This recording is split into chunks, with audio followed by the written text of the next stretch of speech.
Hello my favourite and cute cute cuties. तो कैसे हो आप सब लोग? आई होप कि आप सब लोग ठीक होंगे एंड बढ़िया होंगे। तो चैनल को जहाँ तक इतना सपोर्ट किया है थोड़ा और सपोर्ट कर दो प्लीज़ प्लीज़ प्लीज़। एंड मेरा सेकंड चैनल है, उस पर भी थोड़ा ध्यान देना। तो चलिए शुरू करते हैं बिना किसी देर के स्टोरी को। तो लास्ट एपिसोड में हमने ये देखा था कि जो हमारी बानी होती है वो अब सुहानी के घर से जा चुकी थी, जिसके साथ देव था। और देव ने एक स्टॉल के पास अपनी गाड़ी रोकी थी जहाँ पर ये दोनों बैठकर चाय पी रहे थे। वहाँ पर देव के कहने पर एक छोटा सा लड़का आता है, जिससे देव ने 2 कप चाय लेके आने को कहा था। और अब इसके आगे बानी चाय पीते हुए देव को देख रही थी। तभी देव मुस्कुराते हुए बोला, मैं जानता हूँ कि आप क्या सोच रहे हैं, यही ना कि मैं सुहानी को उसके नाम लेकर क्यों बुलाता हूँ। बानी बोली, हाँ, और उन्हें गुस्सा भी नहीं आता। उसके ऐसे कहने पर देव हंसने लगा और बोला, वो इसलिए क्योंकि मैं सुहानी के साथ उसके बचपन से ही हूँ और हम दोनों एक दूसरे को उसके बचपन से ही जानते हैं। हम साथ पढ़े, साथ खेले और साथ ही दादू और दादी की डांट भी खाई। शॉर्ट में कहूँ तो वो और मैं, हम दोनों बेस्ट बडीज हैं। देव की बात सुनकर बानी बानी की आईब्रोज हैरानी से बड़ी हो गई। वो बोली, अगर आप उनके इतने ही अच्छे दोस्त हैं तो आप सबके सामने उन्हें मैम क्यों बुलाते हैं और उनके बॉडीगार्ड बनकर क्यों रहते हैं? देव ने कहा, क्योंकि मैं सुहानी को हमेशा प्रोटेक्ट करने का प्रॉमिस किया है, इसलिए उसके बहुत एहसान है मुझ पर। बचपन से मेरी पूरी पढ़ाई का खर्च उसने खुद दिया। मेरी माँ बाबा सुहानी के घर पर नौकरी किया करते थे, जिसकी वजह से बचपन से ही मेरा रायज़ादा मेंशन में आना जाना लगा ही रहता था। और तभी तभी से मैं सुहानी का दोस्त बना। मुझे भी कभी भी खुद से उसने अलग नहीं किया और ना ही हमें कभी अलग समझा। हमेशा हम एक भाई बहन के जैसे रहते थे। उसने सुहानी के बारे में कहा कि सुहानी दिल की बहुत अच्छी है। बानी बस थोड़ा सा वो गुस्सा करती है और कुछ नहीं। बानी मुस्कुराते हुए बोली, थोड़ा सा? उसके ऐसे कहने पर देव भी हंस दिया। बानी ने दोबारा सवाल किया, आपने कहा कि आप उन्हें प्रोटेक्ट कर रहे हैं, लेकिन किससे? देव बोला, सुहानी के मॉम डैड की डेथ के बाद सुहानी ने एसएसआर ग्रुप्स ज्वाइन कर लिया था और तब से लेकर आज तक सुहानी ने अपनी मेहनत के बल पर बिजनेस को टॉप पर खड़ा किया हुआ है। और उसी की वजह से, इसकी इस कामयाबी की वजह से कई दुश्मन भी बना लिए हैं सुहानी ने। और उन्हीं से मैं उन्हें प्रोटेक्ट करता हूँ। बानी बोली, उनके माँ बाबा को क्या हुआ था? देव बोला, 6 साल पहले उनकी डेथ एक एक्सीडेंट में हुई थी और तभी से सुहानी के अंदर के सारे इमोशंस खत्म हो गए थे। बस बस रह गया तो सिर्फ एक पछतावा और गुस्सा। बानी ने कहा, पछतावा? लेकिन किस चीज़ का? तभी देव अपनी जगह से उठ खड़ा हुआ और बोला, मुझे लगता है बहुत सारी बातें हो गई हैं, तो अब हमें चलना चाहिए। उसकी बातों से बानी समझ गई कि देव उसे आगे और कुछ नहीं बताना चाहता, इसलिए वो भी मुस्कुराकर उठी और गाड़ी में बैठ गई। गाड़ी में बैठते हुए देव बोला, बानी, आज जो भी बातें मैंने आपको बताई, प्लीज़ उनका जिक्र आप कभी भी किसी के सामने मत करिएगा। बानी मुस्कुरा कर बोली, आप फिक्र मत कीजिए, हम किसी से कुछ नहीं कहेंगे। उसके ऐसे कहने पर देव ने भी मुस्कुरा दिया और गाड़ी आगे बढ़ा दी। कुछ ही देर में दोनों ऑफिस पहुंच चुके थे। बानी ने ऑफिस में जाकर कुछ काम खत्म किए और शाम होने पर सोनाक्षी के साथ घर के लिए निकल गई। सोनाक्षी आज बहुत शांत थी और उसे ऐसे शांत देखकर बानी बोली, सोना, क्या हुआ तुम्हें? तुम इतनी शांत क्यों हो? सोनाक्षी ने बानी के घर आ, आ, आने के बाद स्कूटी रोकी और हेलमेट उतारते बोली, क्योंकि मैं तुझसे गुस्सा हूँ। बानी हैरानी से बोली, हमसे गुस्सा? लेकिन क्यों, हमने क्या किया? सोनाक्षी मुंह बनाते हुए बोली, बिना बताए तुमने रुद्र के हाथों में अपना फ़ोन दे दिया। उसकी क्या ज़रूरत थी बानी? बानी मुस्कुराते हुए बोली, अरे वो तो हमने उन्होंने खुद हमसे मांगा था, इसलिए हमने दे दिया और हमें लगा कि वो हो सकता है कि तुम दोनों कुछ बात कर जाओ और बातें बन जाए। सोनाक्षी बानी पर चिल्लाते हुए बोली, बात बन जाए? अरे तुझे पता है वो मैंने कितना कुछ ना समझी में बोल दिया था, और अब पता नहीं वो रुद्र मेरे बारे में क्या सोच रहे होंगे। बानी उसके ऐसे परेशान होने पर बोली, वो जो कुछ भी सोच रहे हो, लेकिन कुछ अच्छा ही सोच रहे होंगे, तभी तो उन्होंने हमसे कहा कि कल सुहानी मैम की सगाई में हम तुम्हें साथ लेकर आए। उसके ये बोलने के अगले पल ही सोनाक्षी स्कूटी सहित जमीन पर गिर पड़ी। उसे गिरते देख बानी ने जल्दी से उसे उठाया और घबराते हुए बोली, सोना आराम से, क्या हुआ तुम्हें? सोनाक्षी बानी को देखते हुए बोली, क्या कहा तूने? रुद्र ने मुझे बुलाया है, वो सुहानी मैम की सगाई में? बानी ने उसकी इस बेवकूफ़ी पर हाँ में सिर हिलाया तो सोनाक्षी ने जल्दी से उसके गले लगकर कहा, ठीक है। बानी ने कहा, जी हाँ, और कल हमें देव सर यहाँ लेने आएंगे तो टाइम से तैयार होकर घर आ जाना। ये सुनकर सोनाक्षी ने जल्दी से अपनी स्कूटी स्टार्ट की और बोली, अच्छा मैं चलती हूँ, मुझे कल के लिए काफ़ी तैयारी भी करनी है। और इतना कहते हुए वो स्कूटी भगा दी। उसकी इस हरकत पर बानी ज़ोर ज़ोर से हंसने लगी।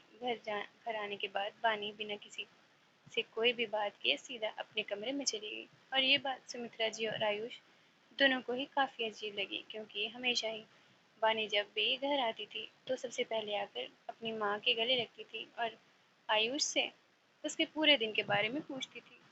लेकिन आज ऐसा कुछ भी नहीं हुआ। आज वो खाना खाने के लिए भी बाहर नहीं आई तो सुमित्रा जी उसके लिए खाना उसके कमरे में ही ले गई। बानी अपने बिस्तर पर लेटी किन्हीं ख्यालों में खोई हुई थी। सुमित्रा जी ने उसे आवाज़ दी और उनकी आवाज़ सुन बानी बिस्तर पर उठकर बैठ गई। उसके चेहरे से पता चल रहा था कि वो काफ़ी परेशान है। भले ही सोनाक्षी के सामने वो खुश थी, लेकिन कुछ बातें थीं जिनकी वजह से वो परेशान थी। सुमित्रा जी बोली, बानी बेटा क्या हुआ? आज काफ़ी परेशान लग रही हो। बानी नम आंखों से उन्हें देखते हुए बोली, माँ आज हम उनसे मिले। सुमित्रा सवालिया नज़रों से बानी को देखते हुए बोली, किससे बेटा? बानी बोली, बनारस के महापंडित जी से। ये सुन तो सुमित्रा जी भी हैरान रह गईं और बोली, वो तुम्हें कहाँ मिले? ये सुन बानी ने उन्हें रायज़ादा मेंशन की बात बताई जहाँ वो महापंडित जी से मिली। सुमित्रा बोली, उन्होंने वहाँ सबके सामने कुछ कहा तो नहीं? बानी ने ना में सिर हिलाते हुए कहा, नहीं माँ, उन्होंने कुछ नहीं कहा। शायद वो भी जान गए थे कि हम नहीं चाहते कि वहाँ ये बात कोई भी जाने कि हम उन्हें पहले से ही जानते हैं। सुमित्रा जी ने बानी को गले से लगाते हुए कहा, बेटा तुम्हारे पापा के जाने के बाद महापंडित जी ही थे जिन्होंने हमें समझाया और यहाँ आकर दोबारा अपनी ज़िंदगी शुरू करने का रास्ता बताया था। वो दिन था और आज का दिन हमारी ना उनसे कभी बात हुई और ना ही कभी हम दोबारा उनसे मिले। बानी बोली, हाँ माँ, वो समय तो कैसे भूल सकते हैं। आज जब हमने उन्हें वहाँ देखा तो लगा कि जाकर सीधा उनके गले लग जाएं। उन्होंने बचपन से हमें देखा है, अपनी गोद में खिलाया है और आज जब आज जब वो मिले तो हमने उनसे ठीक से बात भी नहीं की। लेकिन हम भी क्या करते माँ? अगर हम वहाँ सबके सामने ये बता देते कि हम उन्हें पहचानते हैं तो वहाँ वो सबको बता देते और सबको पता चल जाता कि हम किसी को कुछ नहीं बताना चाहते। लेकिन सुमित्रा जी ने बानी के आंसू साफ करते हुए कहा, तुम परेशान मत हो बेटा। याद है जब हम बनारस से यहाँ आ रहे थे तब महापंडित जी ने क्या कहा था तुमसे कि जहाँ तुम जा रही हो वहाँ तुम्हारी खुशकिस्मती तुम्हारा इंतज़ार कर रही है, बस तुम्हें उसे पहचानना होगा। बानी ने भी हाँ में सिर हिलाया तो सुमित्रा जी दोबारा बोली, और वो कभी कुछ भी यही नहीं कहते, इसलिए तुम किसी बात को लेकर परेशान मत रहो। और अगर तुम्हें इस बात का दुख हो रहा है कि आज उन्हें बुरा लगा होगा तुम्हारे इस बर्ताव से, तो मैं तुम्हें बता दूं कि जितने बेहतर तरीके से वो तुम्हें जानते हैं उतना तो मैं भी तुम्हें नहीं जानती, इसलिए वो तुमसे बिल्कुल भी नाराज़ नहीं होंगे। उनकी बातों को सुनकर बानी को कुछ तसल्ली हुई। वो बोली, आप ठीक कह रही हैं माँ, शायद हम कुछ ज़्यादा ही सोच रहे हैं। और ये कहकर वो मुस्कुरा दी। सुमित्रा जी ने बानी को खाना खिलाया और उसे सोने को कहकर कमरे से बाहर चली गई। बानी ने भी अपनी आंखें बंद की तो उसके सामने सुहानी का चेहरा आ गया। उसने वापस से अपनी आंखें खोली और खुद से ही बोली, ये सड़ू सिंह रायज़ादा हमारे सपने में क्या कर रही है? या बुरे समझ ही नहीं आता हमें कि ये बुरी है या अच्छी।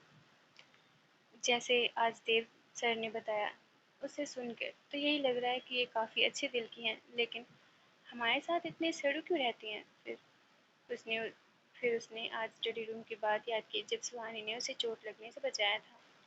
और वो याद कर बानी ने खुद से ही कहा, शायद हम दोनों के बीच सिचुएशन ही कुछ ऐसी बन जाती है, लड़ाई वाली। बट अब से हम कोशिश करेंगे कि हमारे बीच कभी कोई बहस या लड़ाई ना हो। और ये सोचते हुए उसकी आंखें बंद हो गईं। वहीं दूसरी तरफ सुहानी अपने कमरे में थी और वो शावर लेने जा रही थी जिसके लिए उसने अपनी शर्ट उतार दी थी। सुहानी जैसे ही अपने बाथरूम में एंटर हुई कि तभी उसे सामने लगे शीशे में अपनी चेस्ट पर एक मार्क दिखाई दिया। सुहानी ने जब गौर से उस मार्क को देखा तो उसे पता चला कि वह वो मार्क तो लिपस्टिक का था। ये देख पहले तो उसकी आईब्रो चढ़ी और वो याद करने की कोशिश करने लगी कि ये निशान इसके चेस्ट पर कैसे आया। वो खुद से ही बोली, ये मार्क आज तो मेरे क्लोज भी इस मिरर नहीं आई। तो फिर वो इतना ही बोल पाई थी कि बीच में रुक गई और फिर एक नाम उसकी जुबान पर आया, बानी। उसे स्टडी रूम में हुए एक्सीडेंट की याद आई और वो बोली, शायद उसे बचाते वक्त उसकी लिपस्टिक। और ये कहते हुए उसने उस निशान पर अपनी उंगलियां फेरी और फिर बानी के लिप्स को याद करने लगी। लेकिन कुछ ही देर बाद वो खुद से ही बोली, शिट, ये मैं क्या कर रही हूँ। मैं कैसे किसी और लड़की के बारे में सोच सकती हूँ जिससे मुझे नफरत है। सुहानी ने जल्दी से शावर ऑन किया और उस निशान को छुड़ाने लगी। कुछ देर में वो निशान गायब हो गया। सुहानी ने शावर लिया और जाकर अपने बिस्तर पर लेट गई।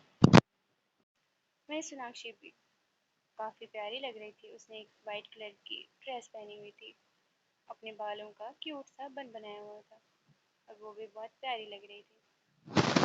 देव उन दोनों को लेकर राजदादा मैंशन पहुंचा। बानी ने जब पहली बार राजदादा मैंशन देखा और जैसा उसका रिएक्शन था वही रिएक्शन इस बार सोनाक्षी का भी था। घर में एंटर होते ही बानी और सोनाक्षी बस घर को ही देखते रह गए।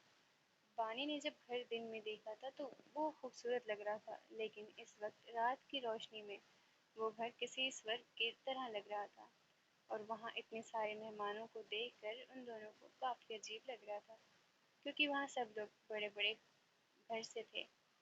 उस पूरे हॉल में सिर्फ सोनाक्षी और बानी ही थे जिन्होंने सादे कपड़े पहने हुए थे, इसलिए उन्हें ये अजीब लग रहा था। तभी उनके पीछे देव आकर खड़ा हुआ और बोला, आप दोनों यहाँ ऐसे क्यों खड़ी हो।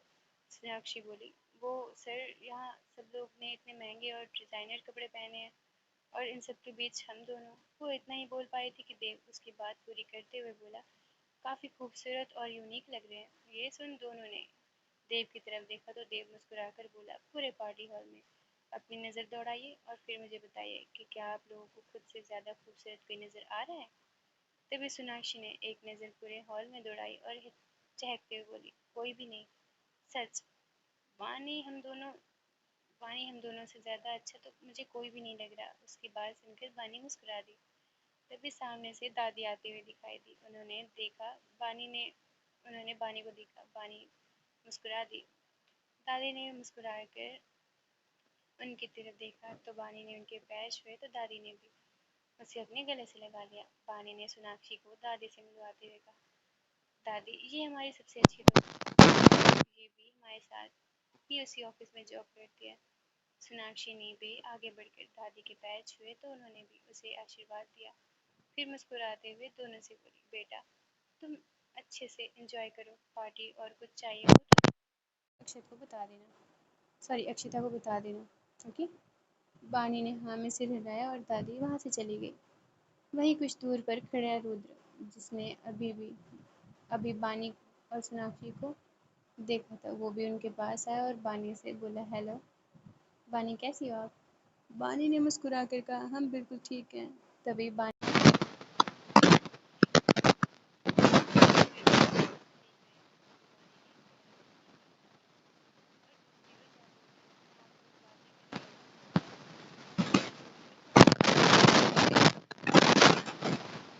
और कहा, हेलो, तुमसे दोबारा मिलकर अच्छा लगा। वही सोनाक्षी, जिसकी हालत इस वक्त की बात के बारे में सोचकर वो रुद्र की ओर देखते हुए जबरदस्ती मुस्कुराते हुए बोली, वो मुझे भी। रुद्र हंसते हुए बोला, देखकर अच्छा तो नहीं लग रहा। उसके ऐसे कहने पर अपनी आदत से मजबूर सोनाक्षी ने जल्दी सब कुछ बोलना शुरू कर दिया। सोनाक्षी बोली, सॉरी सॉरी, पर अरे मुझे पता नहीं था कि फ़ोन आपके पास है। अगर मुझे पता होता मैं कुछ ऐसा नहीं कहती। मुझसे बहुत बड़ी गलती होगी, प्लीज़ मुझे माफ़ कर दीजिए। मुझे ऐसे मोस्ट होते देख रुद्र खुद में हंसने लगा। उसने अपनी हंसी रोक नहीं पाई और उसने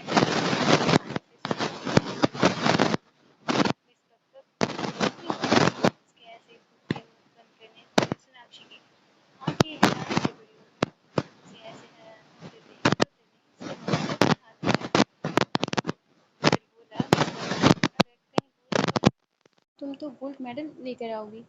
उसकी बात सुनकर सोनाक्षी ने उसे घूर कर देखा तो रुद्र हंसते हुए बोला, अरे बाबा मैं मजाक कर रहा हूँ, तुम तो सीरियस ही हो गई। तभी साइड से जा रहे वेटर को रोकते हुए रुद्र ने उसकी ट्रे से दो सॉफ्ट ड्रिंक की ग्लास उठाए और एक सोनाक्षी को दिया और दूसरा खुद ले लिया।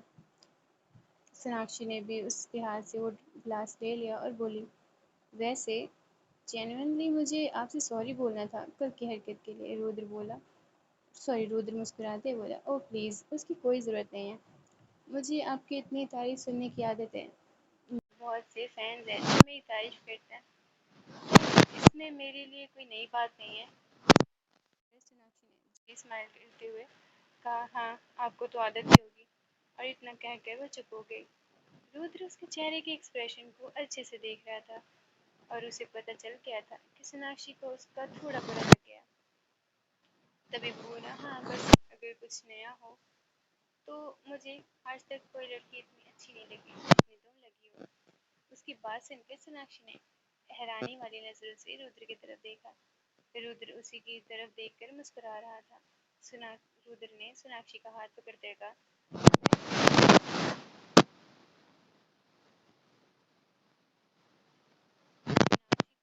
नहीं हो रहा था। रुद्र ने जब उसे चुपचाप देखा तो कहा, डरो मत, मैं सिंगल हूँ, मेरी अब तक कोई गर्लफ्रेंड नहीं है। इसकी बात सुनकर सोनाक्षी मुस्कुरा दी। वहीं दूसरी ओर बानी वॉशरूम ढूंढ रही थी कि तभी उसे सामने से भव्या आती हुई दिखाई दी, जो उसे थोड़ी परेशान लग रही थी। बानी ने भव्या को रोकते हुए कहा, क्या हुआ, सब ठीक है ना? भव्या ने एक नज़र बानी को देखा और फिर उसे इग्नोर करते हुए अपने लहंगे के ब्लाउज को ठीक करने लगी। बानी ने जब उसे ब्लाउज के स्टेप को फिक्स करते देखा तो दोबारा बोली, क्या हम आपकी कुछ मदद करें? भव्या थोड़ी गुस्से से बोली, क्या मदद करेंगे आप? एक तो वैसे ही लास्ट मोमेंट पर मेरी ड्रेस खराब हो गई, ऊपर से ये। दरअसल भव्या ने जो लहंगा पहनना था उसका स्लीवलेस था ब्लाउज, और उस ब्लाउज को पहनते टाइम उसके स्ट्रेप्स की सिलाई खुलने की वजह से वो टूट गई थी। बानी ने दोबारा कहा, देखिए कहिए तो हम आपकी हेल्प करें उस ब्लाउज को सही करने में। देखिए अगर आप हमें 5 मिनट दें तो हम इसे ठीक कर सकते हैं, फंक्शन बस शुरू ही होने वाला है और इतनी जल्दी और कुछ हो भी नहीं सकता।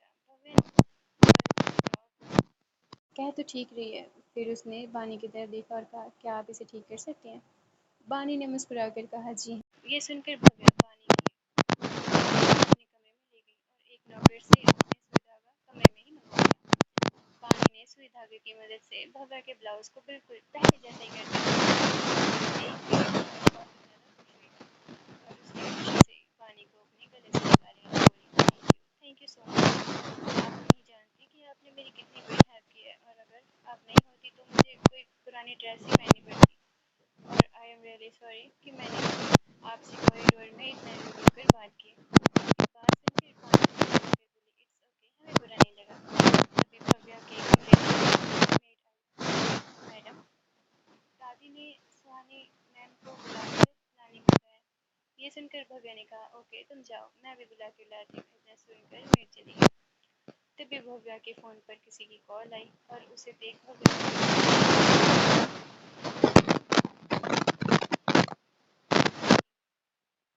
पानी ने पूछा, कैसी है? भव्या बोली, मेरे लिए एक कॉल ये कॉल अर्जेंट है, तो क्या आप दी को बुला कर ले आएंगी प्लीज? इतना कहकर वो कमरे से बाहर जाने लगी और फिर पलट कर बोली, मेरे रूम से